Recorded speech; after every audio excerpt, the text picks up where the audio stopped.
Hello students, हम लोग पढ़ रहे हैं दो चरों रैखिक समीकरण की साध्यता का परीक्षण करना। तो यहाँ पर साध्यता का परीक्षण का अर्थ है कि हम लोग को समीकरण को देखकर पता लगाना है कि समीकरण की हल हो सकती है कि नहीं।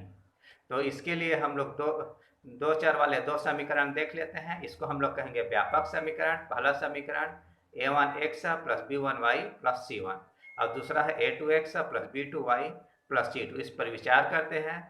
इसी को हम लोग व्यापक समीकरण कहते हैं या फिर general form of linear equation.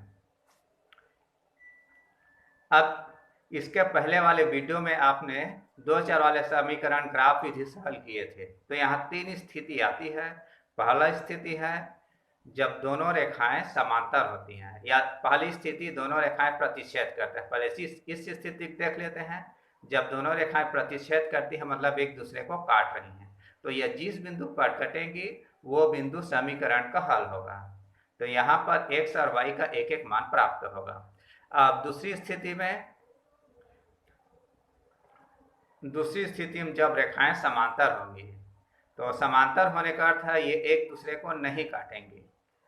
तो इस स्थिति में हम लोग समीकरण का कोई हल ज्ञात नहीं कर सकते।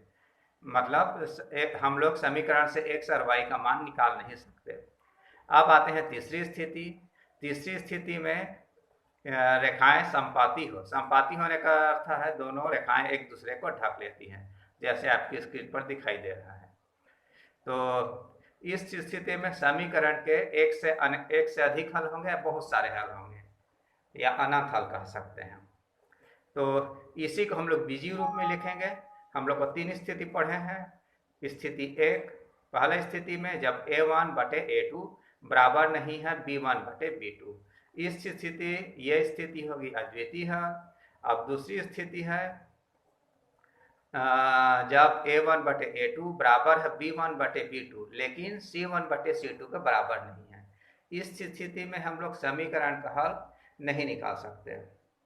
और तीसरी स्थिति है जब a1 बटे a2 बराबर b1 बटे b2 बराबर c1 बटे c2।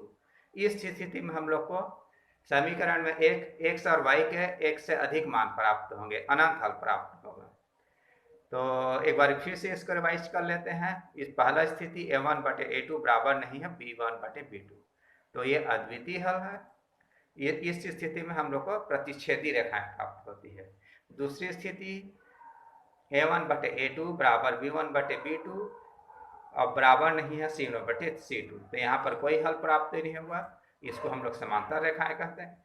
समांतर रेखा प्राप्त होती है। ग्राफ पिछले बार ग्राफ में आप लोग पढ़ भी चुके हैं। अब उसके बाद तीसरी स्थिति a1 बटे a2 बराबर b1 बटे b2 बराबर c1 बटे c2। यहाँ पर हम लोग को अनंतः अनेक हल प्राप्त होते हैं। अनेक हल आप लोग पिछले वीडियो में ग्राफ में देखे होंगे, आप लोग को संपाती रेखाएं मिलती थी, उसी को हम लोग यहाँ कहेंगे अनेक हल। अब आते हैं हम लोग प्रश्नावली 3 से हल करते हैं। ये आपके पाठ्य पुस्तक के पेज नंबर 62 पर है। इसमें हम लोग पहले प्रश्न को पढ़ते हैं।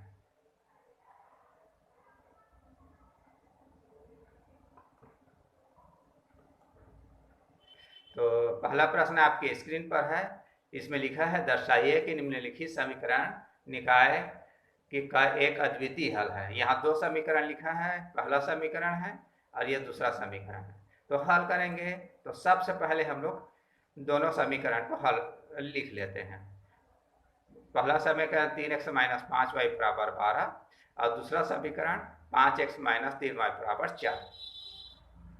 अब हम लोग यहाँ पर a1 b1 c2 निकालते हैं।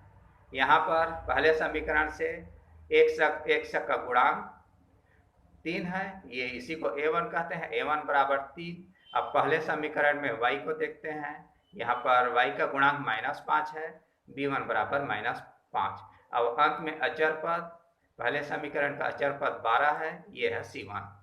अब दूसरे समीकरण में आते हैं। दूसरे समीकरण में x का गुणांक 5 है, x का गुणांक a2 बराबर 5। दूसरे समीकरण में y का गुणांक b2 बराबर -3 और दूसरे समीकरण में अचर पद, इसको c2 कहेंगे 4। अब हम लोग निकालते हैं a1 बटे a2 तो a1 का मान 3 है और a2 का मान 5 है, इसको लिखते हैं 3/5। अब वैसे b1/b2 भी निकालते हैं। b1 का मान -5 है और b2 का मान -3 है। यहाँ पर माइनस और माइनस कैंसिल हो जाएंगे, ये हो गया 5/3। अब यहाँ देखिए a1/a2 3/5 है, b1/b2 5/3 है। ये दोनों बराबर नहीं है, इसी को लिखते हैं क्योंकि a1/a2 बराबर नहीं है b1/b2। तो यहाँ पर हम लोग क्या है, समीकरण के हल प्राप्त नहीं कर सकते। सॉरी, यहाँ पर ये दोनों बराबर नहीं है, तब हम लोग समीकरण का अद्वितीय हल होगा। अद्वितीय हल का अर्थ है समीकरण में x और y के एक एक मान प्राप्त कर सकते हैं। या हम लोग ग्राफ से खींचेंगे तो दोनों रेखाएं एक दूसरे को काटेंगी, वही बिंदु समीकरण का हल होगा। अब आते हैं दूसरे प्रश्न पर। दूसरा प्रश्न लिखा है, दर्शाइए कि निम्नलिखित समीकरण निकाय के अनंतः अनेक हल हैं। यहाँ पर हम लोग को दो समीकरण दे दिया है, तो हल करेंगे। सबसे पहले समीकरण को लिख लेते हैं। यह पहला समीकरण 2x - 3y = 5, दूसरा समीकरण 6x - 9y = 15। अब समीकरण 1 से आते हैं। समीकरण 1 में x का गुणांक a1 बराबर 2 है।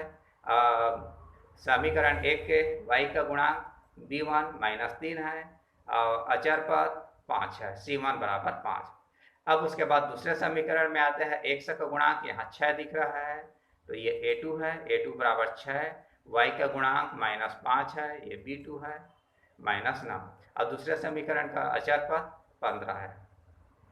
अब हम लोग a1/a2 निकालते हैं। a1/a2 बराबर 2/6, a1 2 और a2 6 है। अब यहाँ पर देखिए ये कैंसिल हो सकते हैं, कैंसिल कर लेते हैं। 2 एकम 2 और 2 तिया 6, तो हम लोग को मिल गया 1/3। अब b1/b2 निकाल लेते हैं। b1/b2 कितना होगा, b1 - 3, b2 -9, -3/9 है। तो यहाँ भी कैंसिल, माइनस को भी कैंसिल कर रही थी, ये धन हो जाएगी, दोनों माइनस कैंसिल हो गए। अब ये 3 एकम 3 और 3 तिया 9, तो हम लोग को मिल गया 1/3। अब उसके हम लोग C1 C2 को कैंसिल करेंगे। यहाँ C1/C2 निकालते हैं। C1/C2 कितना है, 5/15। 5 और 15 को भी कैंसिल कर सकते हैं। 5 एकम 5 और 5 तिया 15, तो मिल गया 1/3। यहाँ पर देखिए a1/a2, b1/b2 और c1/c2 तीनों का एक ही मान प्राप्त हुआ है। इस स्थिति में समीकरण के एक से अधिक हल प्राप्त होंगे, इसी को लिखते हैं a1/a2 बराबर b1/b2 बराबर c1/c2। तो अतः दिए गए समीकरण निकाय का अनंत हल है। तो इसी तरह के प्रश्न आपके पाठ्य पुस्तक में पेज नंबर 58 और उदाहरण 18-19 में है, तो इसको आप लोग हल करके देखिएगा।